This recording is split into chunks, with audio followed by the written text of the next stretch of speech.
Really enjoy reading all of your comments. Let's have a little chat. Let's talk about what's been going on in the Summerwells case.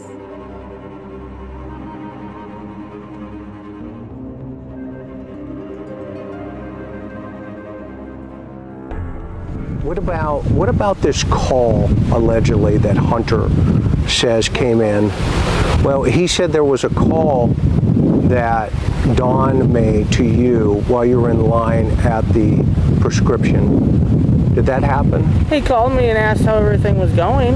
Okay. And how soon we were going to be home. Okay. Hunter relates that he mentioned to you that Dawn had said something about somebody around the property. Is that true? That is so bullshit. Okay. Sorry to say, but that's a bunch of bullshit. Okay.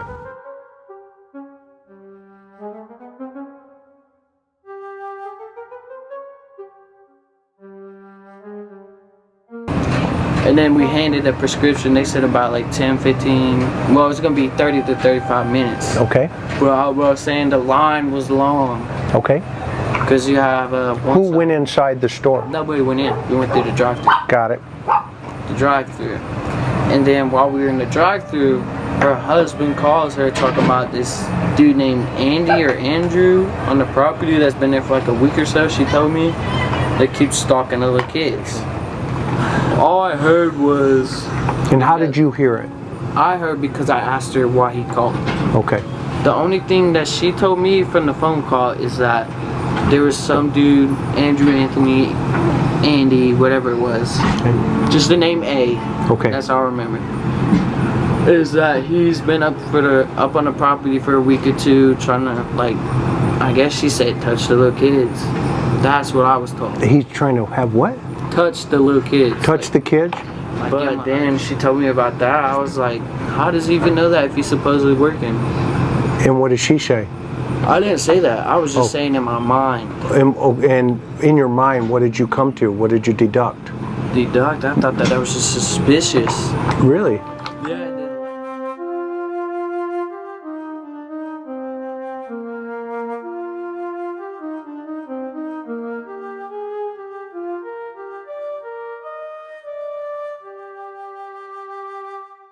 Right.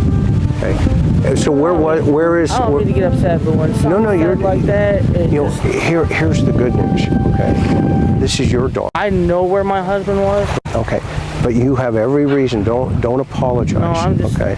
Don't makes apologize. Me so mad that. I mean, the fact that you're wearing mom patrol. That somebody could stand there and lie. People lie. To law enforcement, to everybody. It makes me so mad that it just makes my blood boil. Right. Right.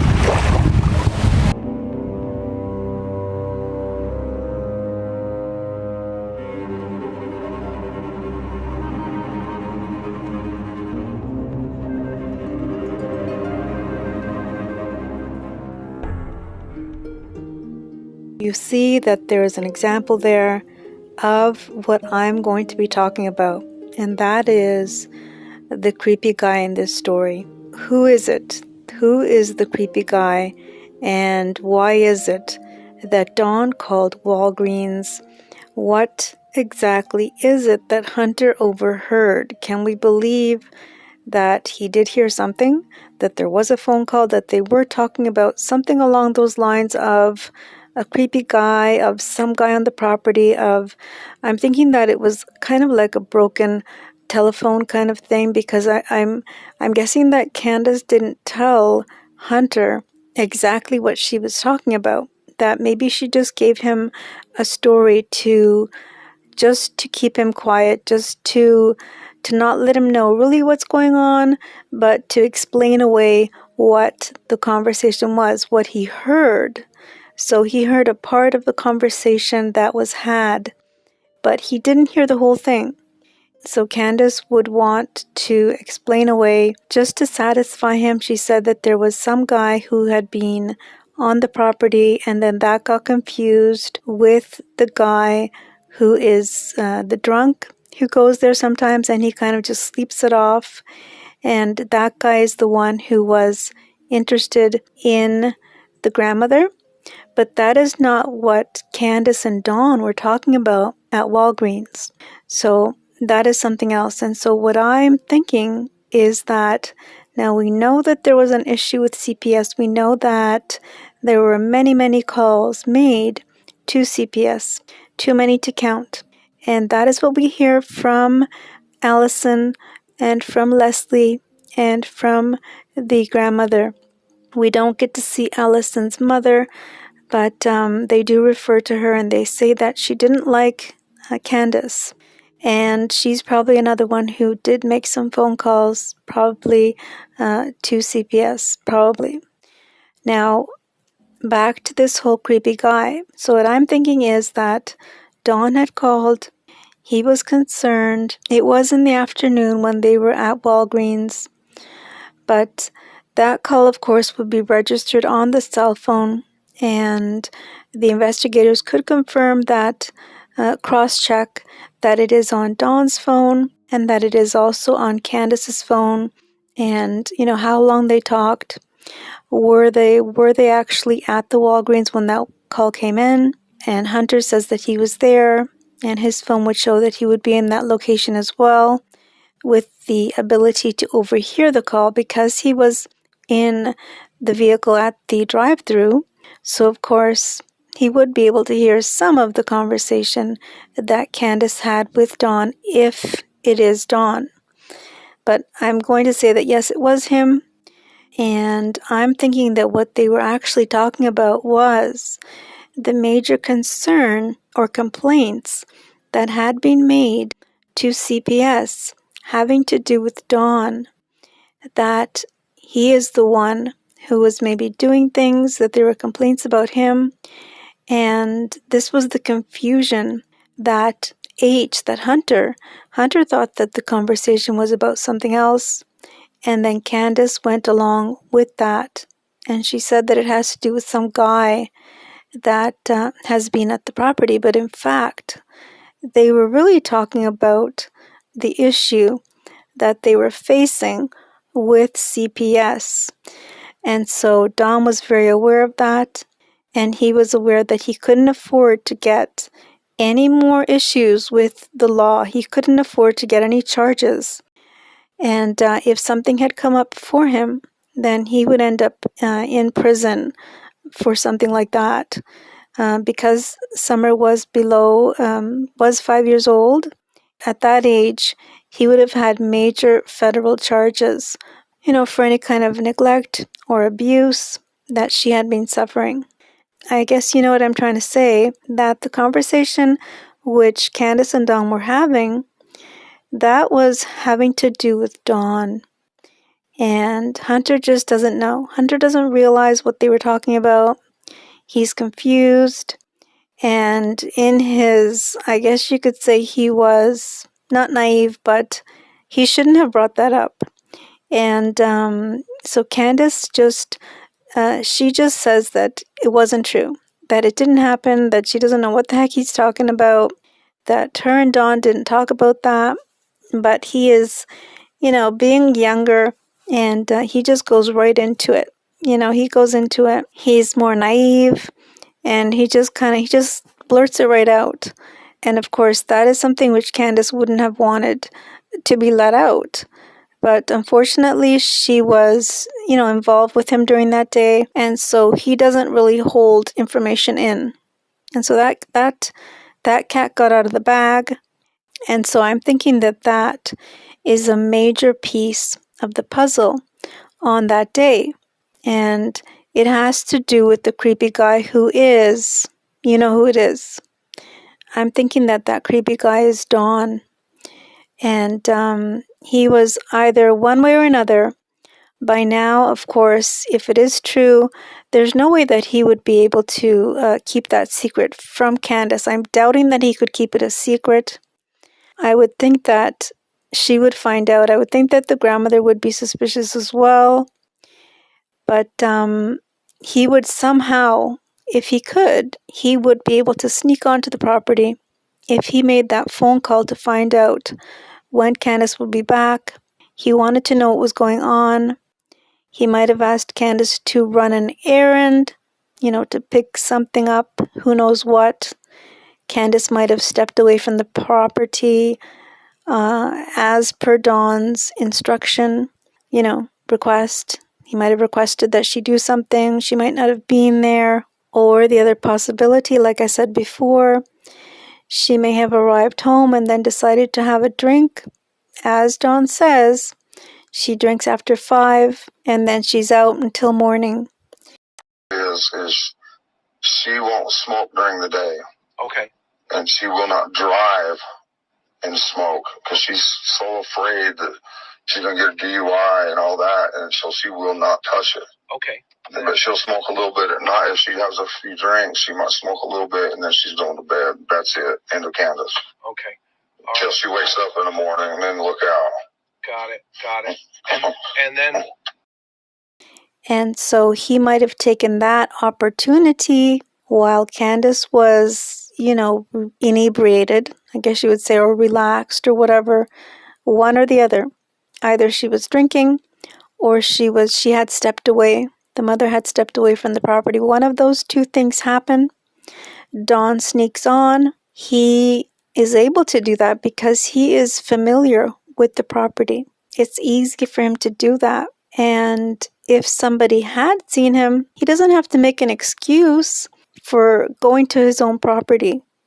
So if no one saw him, then that's fine. But if someone did see him, that's not a problem. As far as the dogs, they're not going to bark when they see him. They're not going to alert. And he can have his scent on the property because, of course, he's always there. It's not going to be unusual for him to have his scent on that property, for him to have his footprints on that property, for anything of his to be on the property because that's where he lives. And so he would easily be able to sneak on to that property for one reason or another.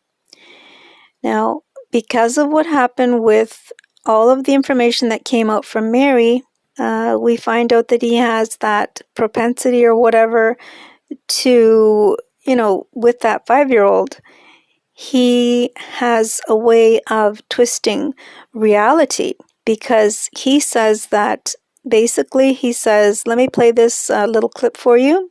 We played house, Mary, first time. Huh. Yeah, I don't know. That's the truth.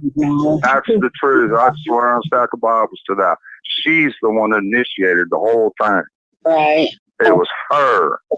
It was her. So you hear what he said.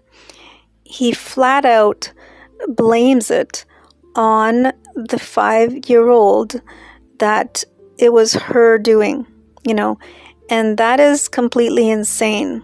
That is totally crazy, and it just kind of gives us a hint as to the way his brain works. And that is very sick. That is very distorted, that he would think that he could blame a 5-year-old to put that responsibility for what happened onto a 5-year-old. And he was 12 at that time, but then supposedly it continued on until she was 12. And he was much older then. Yeah, I think he was 19.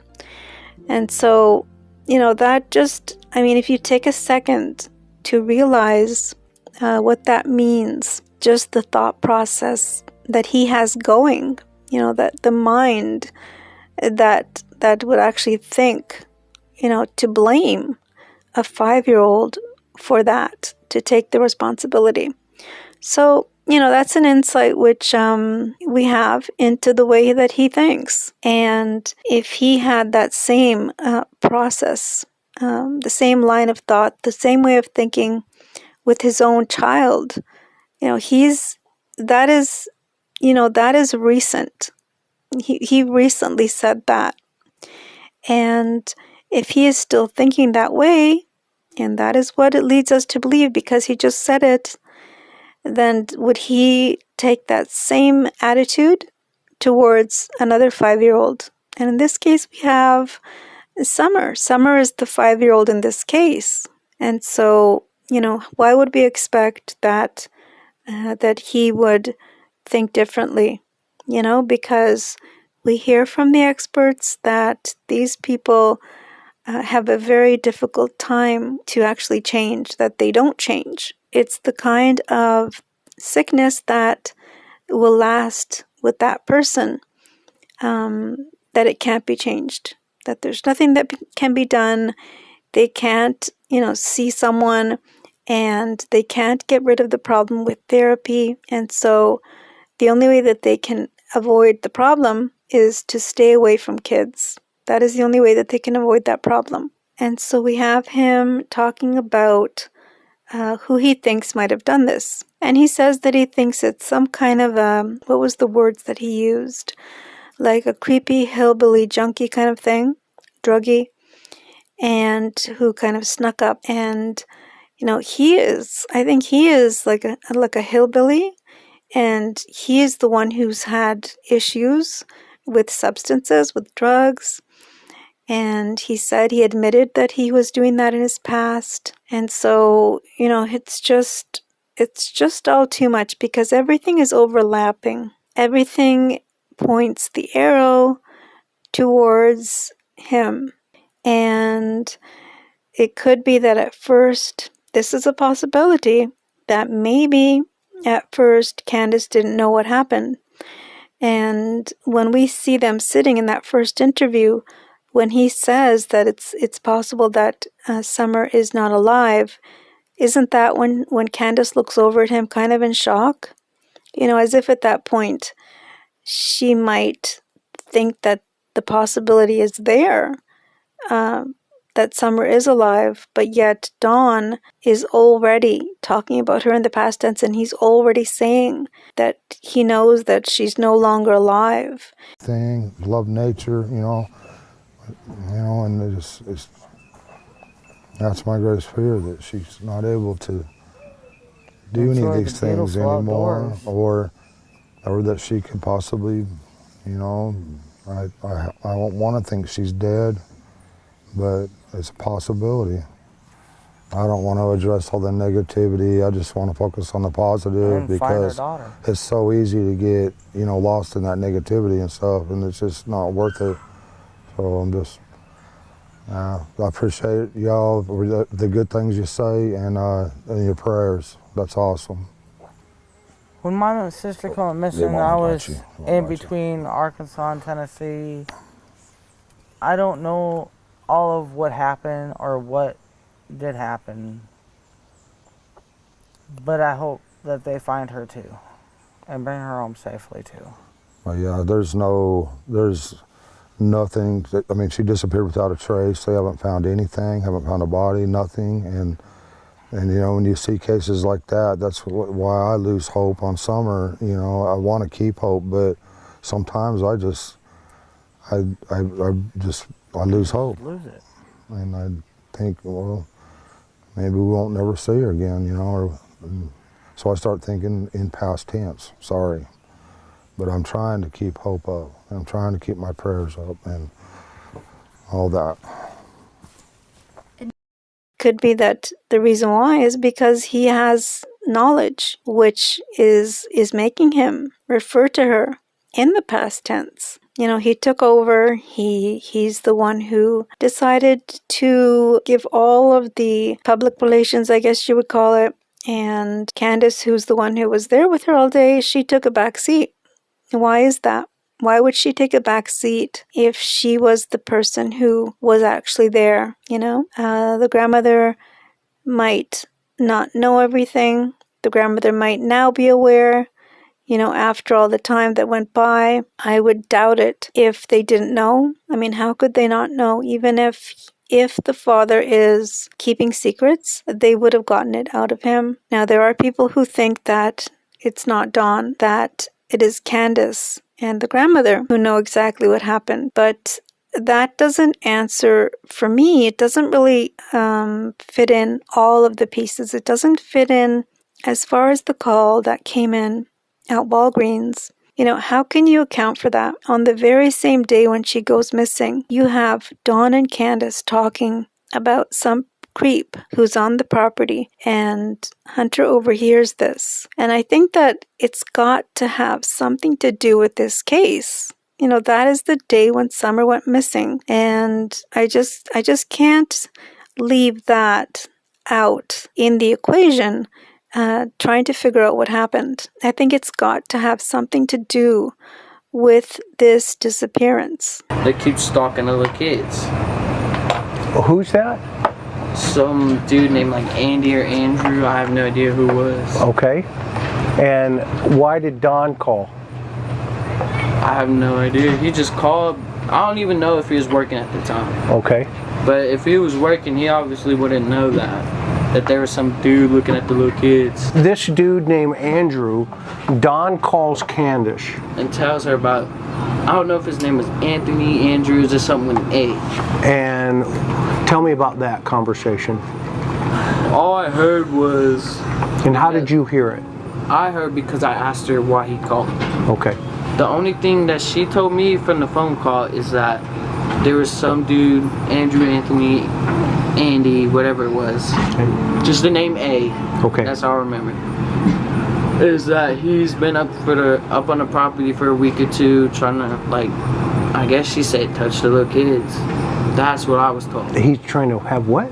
Touch the little kids. Touch the kids? Like give him a hug or something. I don't know. What do you think? Do you think that's true? I mean, it could be.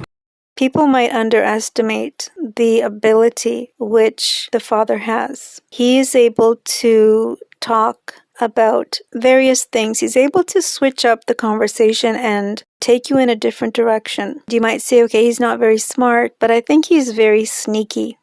And again, I'll repeat that when he talks about the sister, the 5-year-old, he actually he says straight out that she's the one.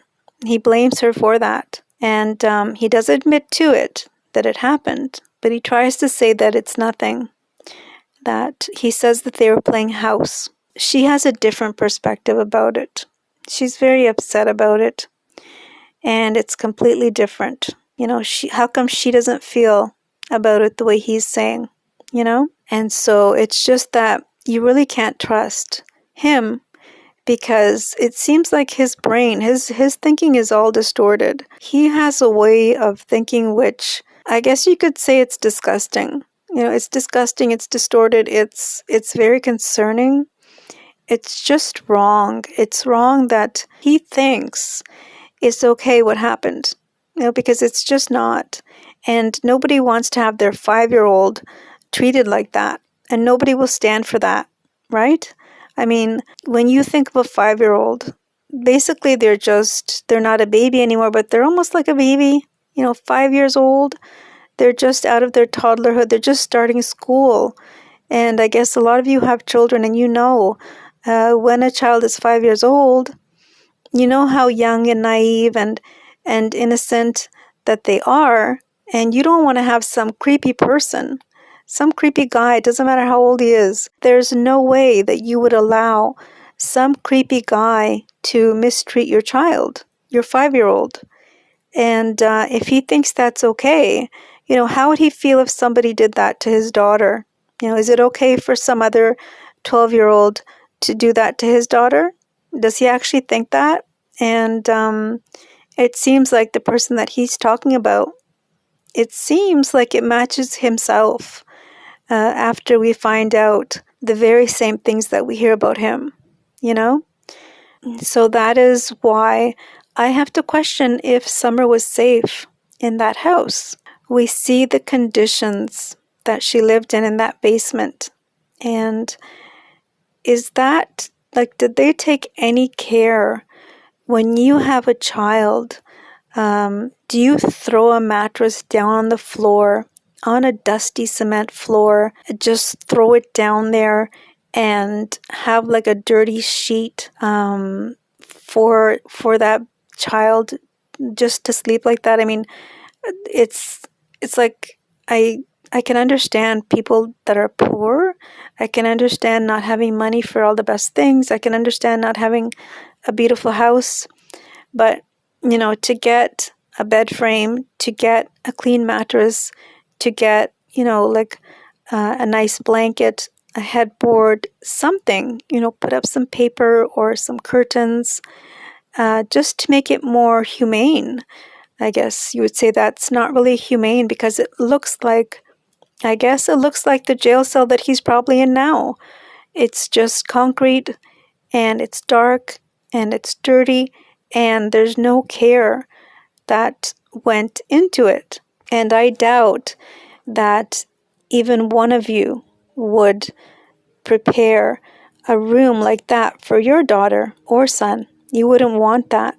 You would do anything you could. You would go to the, to the Goodwill. You would go to the used clothing store and you would find something pretty. You would find a beautiful sheet. You would find a beautiful duvet or quilt or whatever, something. And you'd have it. You would make an effort. Even if it cost, let's say, $5, whatever it would cost, you wouldn't want your 5-year-old daughter to be living and sleeping in that condition. And they say that she slept every night between the two of them. I can understand, kids do like to sleep with their parents. And sometimes they feel more secure that way. If they're having, let's say if they have a nightmare, they might sneak in and say, "Oh, mommy, can I sleep with you? I had a nightmare or I had a bad dream or whatever." And that's fine. There's kids that do sleep with their parents. But in this case, when you have someone who has their thought process in question because he is an SA perpetrator, then no, you don't want him.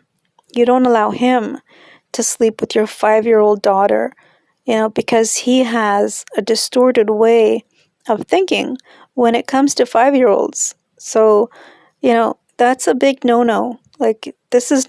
We're not talking about every other person who has their child, who allows their child to sleep in their bed. That's not who we're talking about. We're talking about this specific person who has all kinds of issues, who has drinking problems, who has lots of weird things happening, and you wouldn't want to have him in bed with your child.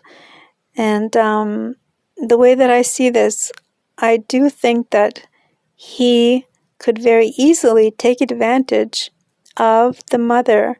He could very easily take advantage of the situation when she is drinking, when she is under the influence of drugs. He will then see that.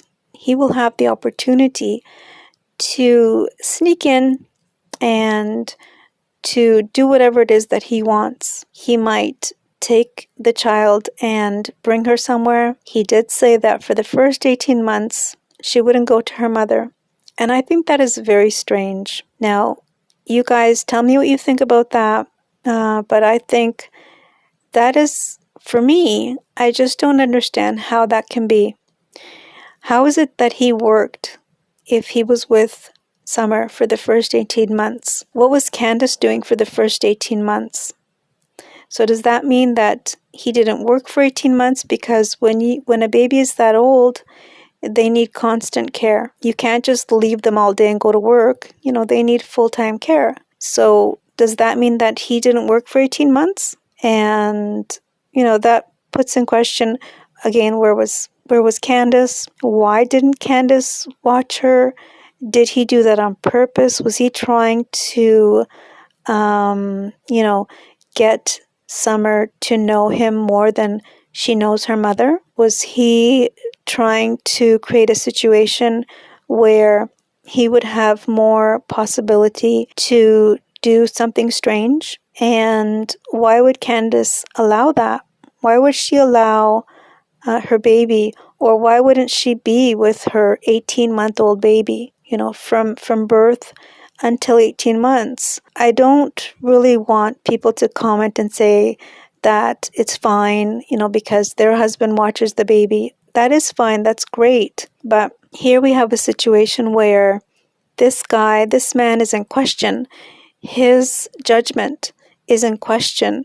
And he probably shouldn't be left with children. If he did that to a 5-year-old, and if you think that's okay, and if you are not concerned with that, if you think that's fine, then I think that you also, maybe you're naive, But that is a big problem. And again, I have to question, where was Candus for those first 18 months? Because from what I know, she's not working. And, if she's not working, then why can't she watch her baby? What is she doing that she can't watch her baby? Summer, her beautiful girl, doesn't have a bed, doesn't have anything like curtains, anything pretty, a bed sheet or a bed frame or a nice blanket or pretty much anything. And you're saying that also she wasn't cared for 18 months, only by her father, who I would figure would be working. If the mother's not working, then of course the father would have to work. And there's so many questions. Like you ask one question and then another 10 questions come up, and they all, everything looks bad. They're all one thing after another, which is more and more concern. And of course, that's without going into the past. And we know in the past there was other children, and those children are gone as well. So it's just, we go round and round, and we always land back with the questions on these parents. And I don't want to be judgmental, but I read your comments. I read all of your comments, and you can't just bury your head, like an ostrich. You can't just bury your head to the truth. There's too much information, too many things, too many red flags, too many bits of information, which are just bad indications of things that, shouldn't have been happening. We have a situation where we hear that people came to the house from New York, a bunch of people, and things were going on with Allison, with Candus, with this other guy, with a bunch of other people that were there. And that is also unsafe. You don't want to have your 5-year-old girl, your 3 young boys. Where would these people stay? You have your front door open. They have no privacy. What if they had suffered? What if those 3 boys were in danger? They're young children as well. And you're having a bunch of strangers coming over from New York. And she says herself that Allison and this man carried on whatever they did. Where would they have done that?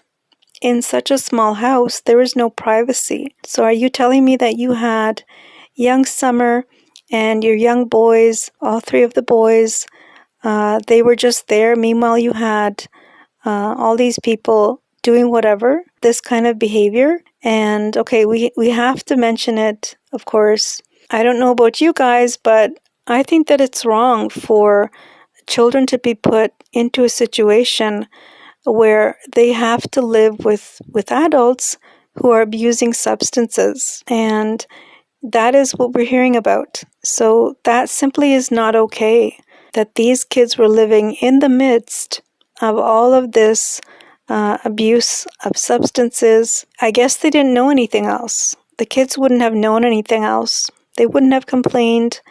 They were just, I guess, day to day trying to make the best of what they had. I guess they were having some fun as far as being taken to various locations. They went, let's say, swimming, fishing, to different other places as well. But when you bring into that equation the drugs and the abuse of other kinds, it's just makes you ask the question of why. Why did they bother to have kids when they had issues? When you have issues with abuse of substances, then really you shouldn't have kids, and is it just me that thinks that, or do you guys agree? Because that is a huge problem. If you are irresponsible and you are inviting strangers into your house and you've got young children running around and they don't have even a blanket, even a clean mattress. It's just, I don't understand.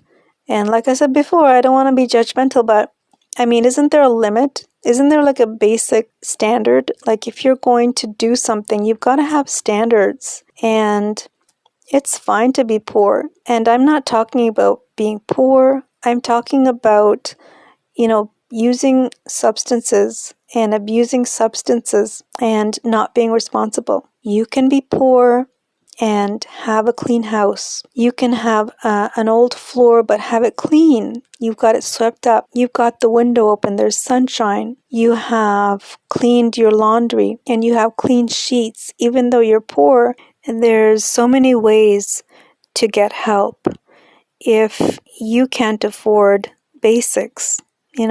Just basics. And so obviously the reason why I'm saying this is because the standard was way too low. There was no effort. When you see that basement room, I mean, was there any effort put towards that? Put towards a 5-year-old girl having something which looks normal. I know the thing that shocks me is that people comment and in the comment section, and they're trying to say that it's judgmental, that there's people that live poor like that. And of course, I can understand that people live poor. I'm not rich, but the thing is that even poor people know how to put a couple things together. They know how to get something which is used. They know how to clean things. Poor people know how to be clean. They know how to make things look nice. And they're able to, put a couple things together, like a few 2x4s, make a bed frame, paint it, and everything looks fresh and clean. So it's not about being rich or poor. It's about what your priorities are. And if you don't have, in the course of 5 years, if you don't have a couple days to, to make things a little bit better, then it just puts in question, what you're thinking. When the standard is so low, then, and on top of that, there's all the other things, so it's all piling up. It's not the one thing. It's that there's that one thing, plus there's all the CPS complaints, plus, she's missing, plus there's other children that were gone. So it's one thing after another, which are indicators, and they're all pointing at the same thing. And now, most recently, we have Ronnie Lawson, and I know some people say they don't like him, but now he is saying that the parents are not cooperating, and so that's another thing. And if he says that they're not cooperating, of course, like I said, some people think they don't trust him.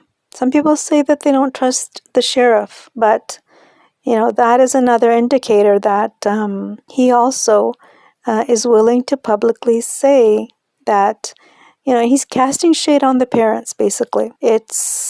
We have another case, and that is the case of Orrin and Orson. Where were the rest of the kids? The rest of the kids went with grandma. With who? They left. They went on vacation. So they didn't? No, because they're too young. We didn't. We watched them, and it turns out that happened. How did the? All right, guys, sorry, I know they're older. Just really quickly before we forget, first and last names. Classic and sincere. And those parents from the beginning, it was just one thing after another, the way they were talking. And, it was just obvious. And now we find out that these boys had been missing for 3 months before the parents even reported it. 3 months. How does that happen? I just don't understand how in the world. There was so much confusion when I try and figure out you've got not one child missing but 2. How can you account for 2 children missing? And now we find out that they're not missing, that they actually got rid of them, that they have disposed of them, and so that tells me that it's not an accident. You can have an accident with 1, but not 2. And the details are much worse than that, of course. They're talking about the other siblings being used as well for some purpose. And it's just insane. It's just, it brings to us the most creepy possibilities. And now with that case, they say they didn't actually find the remains, but for some reason they know that they are deceased. And with this case, I hope that it doesn't end up like that. But there's just too many bad things, too many bad indications, too much history for these characters, and it doesn't look good. Nothing looks good. And I know there's people who are still standing by them. There's a lot of people who are wishing the best for Candus, and I do as well, but it's just too much. And if she can come out and say something, if she comes out and says, she doesn't know, but she suspects that it was Dawn, then, it might, possibly things will fall into place. But otherwise, we go back to the idea that there was an accident. That is the only thing which makes it more, I guess, humane, that that it wasn't, that they didn't harm her. But there's just so much negativity in all of these red flags, in all the information that we do hear about. It's all pretty much negative towards the parents. And so you guys have your opinions. I can't really ignore everything that you guys say when I read your comments. You guys have all of the different bits of information from every different source, and it's just building up, one thing after another. And now it's been too long. Summer hasn't been found, and it seems like there's no one really asking for her, that it seems like they're just kind of moving on. And that is the impression. I don't know if you agree with me, but it's like it's time to forget about her. From the comments that are made, that's pretty much what it means, is that it's time to now think about the boys and just to forget about her. But that is not an option. For parents who have a missing child, it's never really an option. It's more along the lines of, let's say, having a shrine, having that bedroom, and never moving a single thing. There are cases where a child goes missing, even much older than Summer, and the parents will have that bedroom without touching anything. They will keep it the same for years, in the hopes that that child will return and they will have it exactly the way that they left it. And when I found out that they actually got rid of Summer's toys, that they got rid of everything, I mean, that's an impossibility. Like, can you imagine yourself doing that? Like, letting go of a child that you love. Like, just imagine if you have someone who passes away that you cherish, a loved one, and it's very difficult to get rid of their things. It's very difficult to part with anything from that person that you dearly love. And so I just don't understand, when you have a beautiful child, I mean, how can you get rid of her clothes or her toy? I mean, that would be a treasure, that you would hold on to that. And even if you thought that she wasn't coming back, you would still want to have that thing. And then if you had the hope that she might be alive, you would hold that toy for her because you want to have it ready when she gets back. You want to have it and show her that everything's ready for her.